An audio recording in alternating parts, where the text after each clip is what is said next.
Councilman A came up talking about reading books. Okay, and I suggested to the commissioner that he read The Miseducation of the Negro by Carter G. Woodson. And I would make the same suggestion to each of you. If you want to begin somewhere, read The Miseducation of the Negro by Carter G. Woodson. He says that the system of education in place in this country is really designed to destroy us. And it does so in a very subliminal fashion, simply by denying us the right and privilege of being exposed to the history, the culture, and the contributions that not just African Americans, but that system, the Eurocentric system of education, which is in place in 99.999% of our schools, is designed solely and exclusively for the aggrandizement of the white Anglo-Saxon male Protestant, not even his women. When I went to school in 1948, of course I couldn't read then, but when I went back and got a book from 1948, there were 2 white women in the history book in 1948, Betsy Ross and Martha Washington, a barren woman and a poor seamstress. They were the only women in the history books, but there were a lot of pictures of slaves. There were pictures of black people whose backs were scarred and charred. There were pictures of black people in chains. In 1948, when I went to school, that was it. So what the system of education does in a very subliminal fashion, in its presentation, in its so-called history of us, it says, you ain't nothing. You never made any contribution.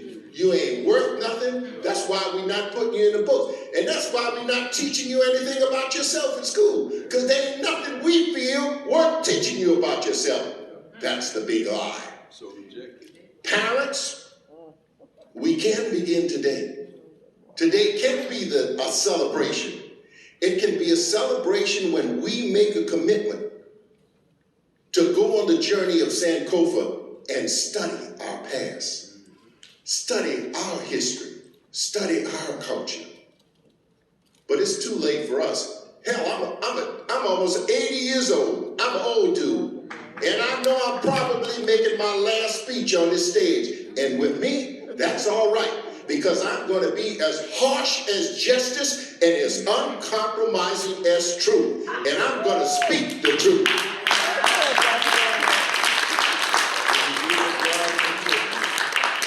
So the brother said, get a book. I bought a book. The day they got rid of me as a principal in the Clark County School District after inducting me into their Hall of Fame, they didn't like the fact that I went into the community and started a group called the African American Summit. And hush my mouth, my group was the first group to call for a police review board in the city of Las Vegas in 1990. Of course, they didn't have any use for me then, and they ran me out. So I went back and got a textbook, published 1992, nice looking book. It's called The African American Experience. Not one mention, one word of Juneteenth in this Black History book in 1992. We cannot expect, don't think, oh, they're going to do right, they're going to act right. Listen, the founding fathers of this country said we believe these truths to be self-evident, that all men are created equal. They lied.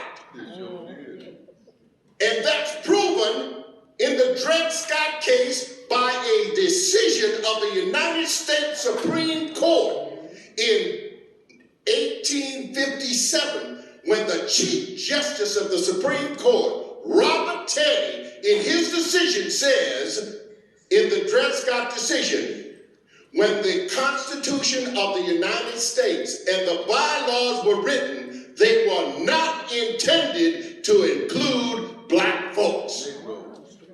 That is a ruling by the United States Supreme Court, and it has never been rescinded.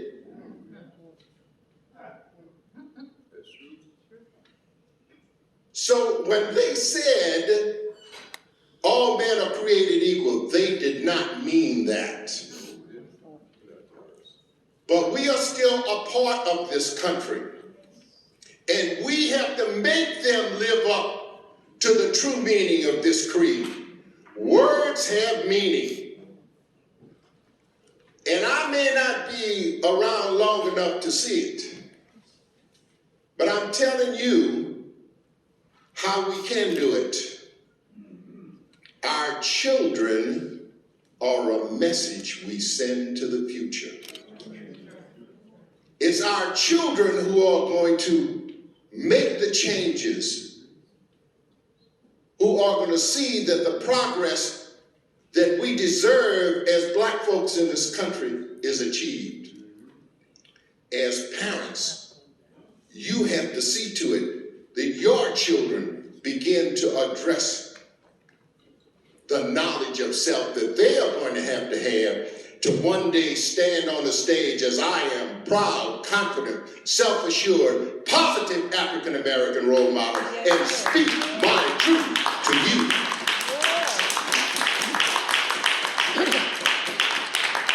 It is your job as parents, and what I have identified, irregardless to race, color, creed, sex, national origin, all of the spectrum, the greatest problem confronting not just this empire and this nation, but this world is what I have come to define as the dying art of parenting. Our children are telling us where to go and what to do.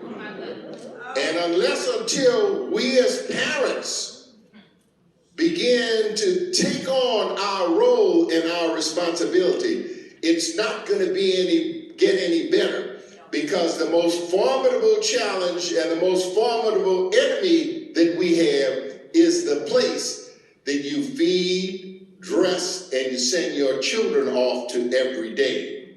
The school system, that's your formidable enemy. Because that's where your children are being taught to hate themselves. And so, ladies and gentlemen, I'm called for today to say something about Juneteenth. And it's a very interesting story. I guess the little information that I shared with you, particularly as it related to slavery, is kind of a little background to an incident that happened on September 22nd, 1862. Does anybody in here know what happens on September 22nd, 1862? That was the day that Abraham Lincoln wrote the Emancipation Proclamation. Abraham Lincoln said, "We as a country must atone for our original sin." And so on September 22nd, 1862, he completed writing the Emancipation Proclamation. It was issued as an executive order, and we're all very well aware of executive orders today. President Barack Obama wrote a lot of executive orders, and what happened? Trump came along and undid every executive order that Obama wrote. Now Biden's trying to right the ship by undoing a lot of the crap that Trump did. Abraham Lincoln knew that his executive order freeing the slaves in the southern states, when Abraham Lincoln wrote the Emancipation Proclamation, it wasn't to free all of the slaves in the United States. It freed the slaves in the original Confederate band, which was South Carolina, Georgia, Florida, Alabama, Mississippi, Louisiana, and Texas. And then later, rounding out and completing the Confederacy were the northern wing, North Carolina, Tennessee, Virginia, and Arkansas. And those were the states where the Emancipation Proclamation freed the slaves. Abraham Lincoln freed the slaves because, for one basic reason, he needed soldiers to join his Union Army so that the Union could prevail, win the war, and in fact the Union would stay whole. many of the soldiers, or some at least, who did defect from the South after the Emancipation Proclamation.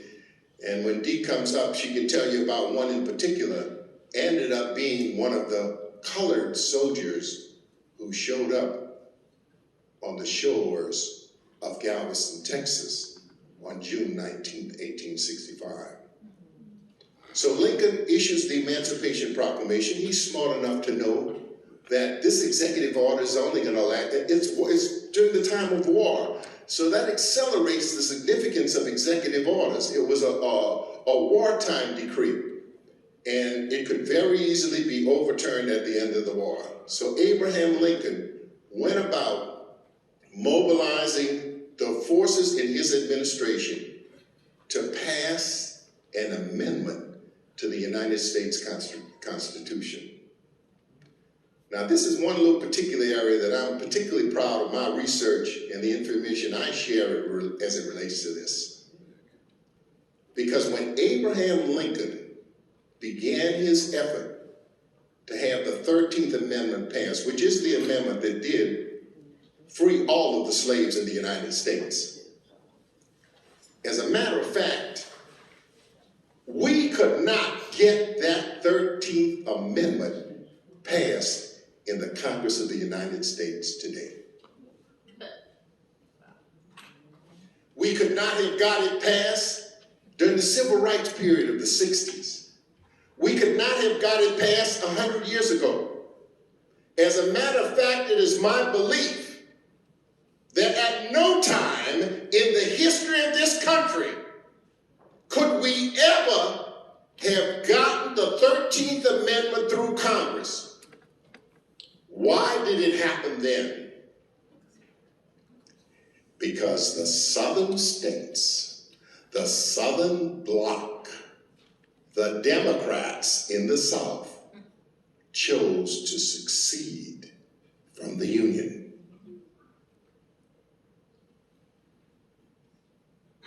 So when the 13th Amendment was introduced into the House of Representatives, all Lincoln had to do was coerce, harass, intimidate, bribe, motivate, push, do whatever he had to do to get it approved. Actually, in the process, the Senate of the United States had actually approved the 13th Amendment the year before, 1864. And on January 31st, 1865, the Abraham Lincoln administration, devoid of any southern states because they had seceded from the Union, was able to prevail. And ladies and gentlemen, look at the movie Lincoln, and you will see it was no easy task. Even though there were no southern states in the Congress of the United States because they had succeeded, it was still a most formidable task to get the 13th Amendment approved. But on January 31st, 1865, the House of Representatives approved the 13th Amendment to the Constitution. The next day, February 1st, of all the amendments, and we have tons of amendments to the United States Constitution, and never at any point has a president of the United States signed an amendment to the Constitution, with one exception. On February 1st, 1865, Abraham Lincoln signed the 13th Amendment, becoming the first president ever to sign an amendment. And in short order, that was by December 9th, 1865. 2/3 of the states required, at that time there were approximately 37 states in the United States, I could be corrected. So once the Congress passes a constitution, it has to be ratified by the states. So on or about December 9th, the required number ratified the 13th Amendment. Now, why was the Congress and Lincoln and his administration able to get the amendment through? Because there were no Southerners. So the war ended, and the Southern states need to get back to work into the Congress, right? I mean, hey, look, we can't be stupid and be hanging out here and be a Confederacy anymore. Look what they're doing. They freed all the slaves while we were gone. Right. So what do they want to do? They want to get back into the Congress. They want to get back into the United States. Guess what the Congress said? You will be allowed back into the Congress as soon as your state ratifies the 13th Amendment. All right now. So one of the stipulations of the Southern states coming back into the Union was the fact that they would in fact ratify the 13th Amendment. And within short order, by 1870, we had the 14th and 15th Amendments to the Constitution. That's your history lesson today. Give yourselves a big round of applause for that.